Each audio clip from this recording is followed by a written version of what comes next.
Thanks, Dr. Fred, Elite Coaching. And we're here because we want to beat the pain game, man. We don't want to have more pain patients. We want to have lifetime patients. We want to show you how to create and build a growing, sustainable, predictable, purpose-driven, lifetime and profitable lifetime culture. What's that mean? 80% of your new patients go all the way through correction and they go into lifetime care. When you do that, man, you have sustainability. You have profitability, and most importantly, you're reaching your purpose and creating people that live chiropractic. They just don't use chiropractic. So by chiropractic nature alone and correction, people go from 3 times a week, twice a week to once a week. So there's a natural attrition. Even when you have great retention, there's a natural attrition. So we definitely need new patients, not only to sustain that level, but to grow. The thing is, when we're adding 80% into lifetime care, we're building a stronger and stronger foundation until that practice is easy, predictable, sustainable. However, since we do need new patients, we want to do it the easy way.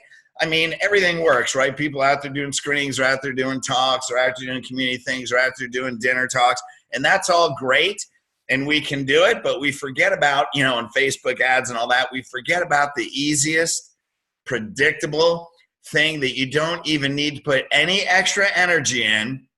You don't have to put 1 extra minute outside your office because you're walking down the golden road. You just got to reach down and pick up the gold, right?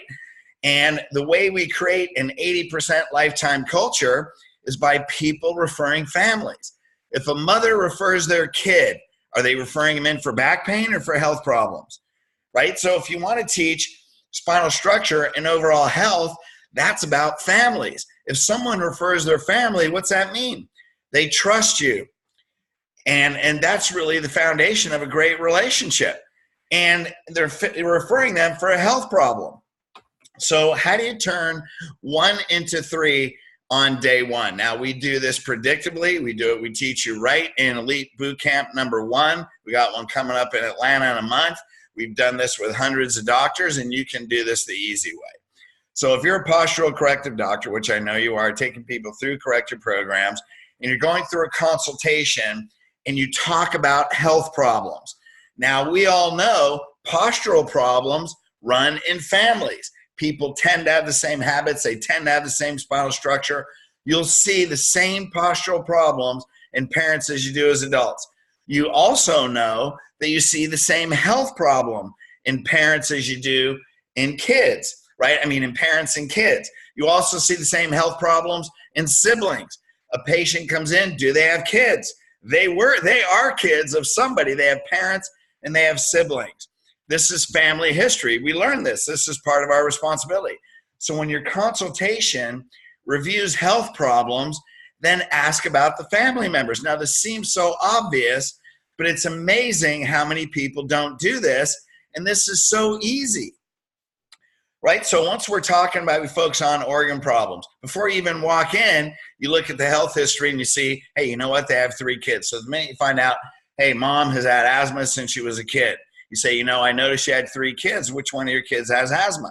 Which one of your kids has immune system problems? Now, depending on their age, they may not have asthma, but they may have sinus problems, recurrent colds. They may have ear infections, depending on their age, right? So what you're doing is asking about immune system problems. What's the probability if a mother has asthma and immune system problems that one of the kids is going to have an immune system problem? It's about almost 100%. Ms. Jones, which one of your kids has asthma? Well, my son, Jimmy. Hey, did you know that challenges, postural weakness in the neck and upper back can be related to challenges like that? There's tons of research that shows those correlations. Right now, that's giving them a fact. Now, the real thing is, how did they feel? People don't buy external problems. In other words, they don't buy their health condition. They buy how they felt about a problem. Now, anybody that grew up with asthma, what do you know? Hey, they didn't feel as strong as the other kids. If it was really bad, they were watching the kids in the neighborhood play outside in the spring, but they couldn't go out there. If they had exercise-induced asthma, they were the kid running around the playground. They had to stop with the inhaler.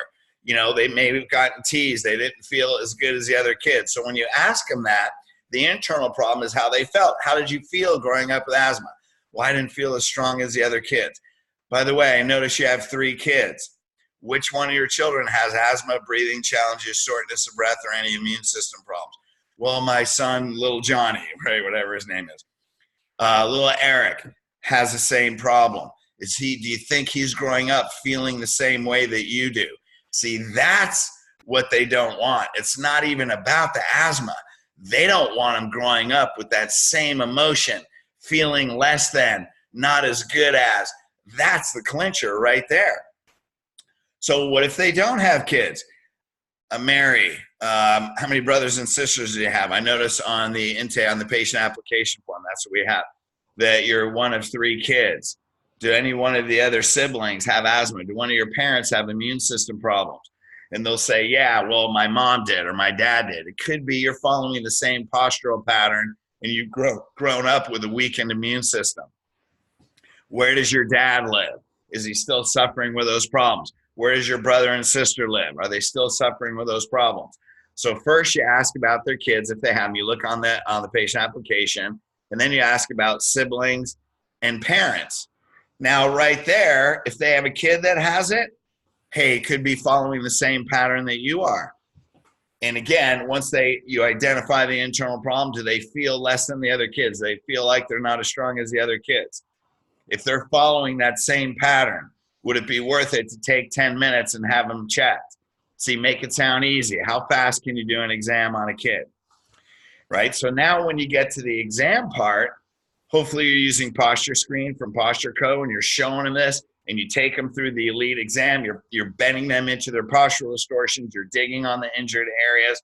And what are you going to say? Hey, got a left thoracic translation with a right posterior thoracic rotation or lateral flexion. I noticed you have 3 kids. We talked about your son with asthma. He may have the same pattern.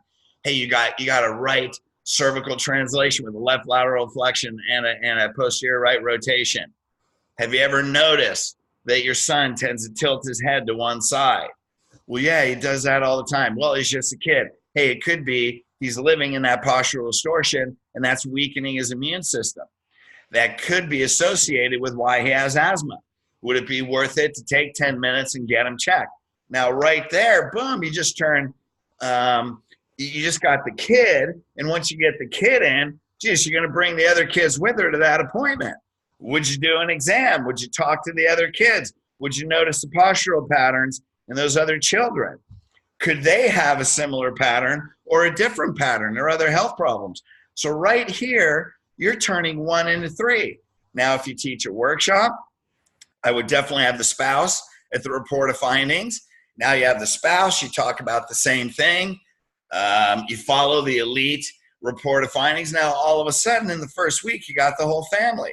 Now you may have turned 1 into 5, and that is a system. So if you're struggling for new patients, do this.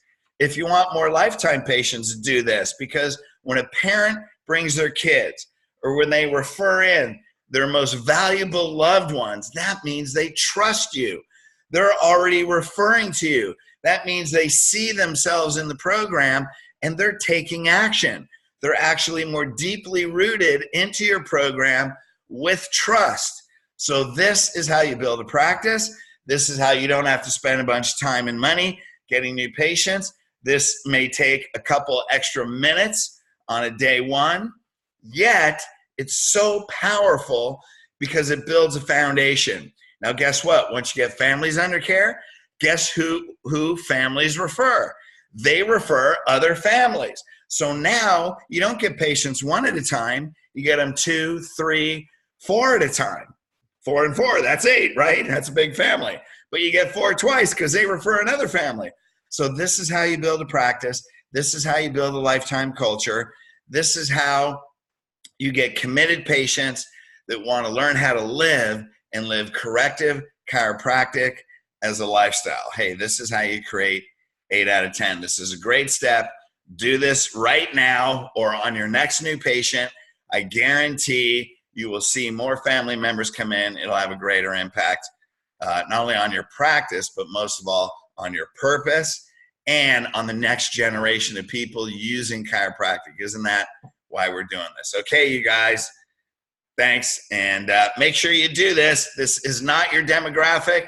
This is your systems. Okay, guys. Love you.